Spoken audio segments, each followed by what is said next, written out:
Hi, so today we're going to be talking about hepatitis B and learning a little bit more about the virus. So, this is a little glossary of important terms and definitions I'm going to use throughout this presentation. If you want to pause and read it really quickly, I think it helps in kind of understanding what we're going to be discussing. So we'll start with a little history of hepatitis B. In 1967, Baruch S. Bloomberg and his colleagues reported for the first time publicly on the discovery of a new antigen called Australia antigen.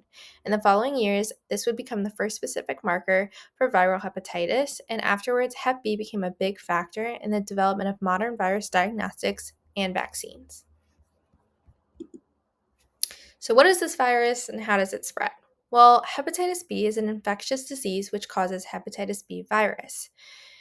Symptoms can include appetite loss, fatigue, low fever, muscle and joint aches, and more. But the spread of hepatitis B happens commonly through contact with an infected person's blood or bodily fluids. And the blood from an infected person is actually heavily contaminated with the virus. So that's why contact with it can be a likely way to catch hepatitis B. And this can be through the most casual of contact, such as sharing a washcloth, a razor, or a toothbrush with an infected individual. Exposure can also occur after a needle stick or sharps injury, as well as if any blood or bodily fluids touch your skin, your mouth, your eyes through open sores or cuts as well. And people who engage in unprotected sex with an infected partner have contact with blood at work, like healthcare workers, have been on long-term kidney dialysis, get a tattoo or acupuncture with unclean needles, and or share straws or needles during drug use are highly susceptible to hepatitis B infections, as well as individuals born to Hep B positive mothers. So, hepatitis B is a virus that attacks the liver, and it's also known as the silent epidemic because most individuals that are infected don't experience symptoms, and if they do, they'll come decades later when they develop hepatitis, cirrhosis, or hepatocellular carcinoma. And 1 in 3 people have been infected with hepatitis B worldwide, and usually the body can fight this infection off in less than 6 months. However, about 1 in 26 are living with chronic hepatitis B infections.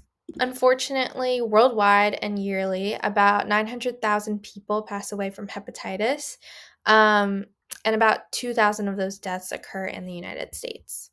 So, why is this important, and what can we do about it? Well, if an individual is asymptomatic, they can still spread hepatitis B. So, a blood test called the hepatitis virus panel can be done to test for current or past hepatitis A, B, or C infections. An antibody or antigen test, these are titers, they're also blood tests, can be used to detect each of the different hepatitis viruses, signs, or prior infection. We also have the hepatitis vaccine, which is used as a prevention method for HBV. And this vaccine is either administered in a 2-shot series with a month in between or a 3-shot series over the course of 6 months. Basically, the vaccine is created by taking parts of the virus that make surface proteins, putting them into yeast cells, and then these cells will make copies of the protein that are soon used to make the vaccine. And then when the surface protein is administered to an individual through the vaccine, the immune system will make an immune response that provides protection against infection. So, just to wrap this up with some interesting information. So, a vaccine non responder is a person who doesn't develop the protective surface antibodies for hepatitis B after completing 2 rounds of vaccination. Most people vaccinated against Hep B successfully respond to the vaccination, but it is estimated that about 5 to 15% of people may not respond.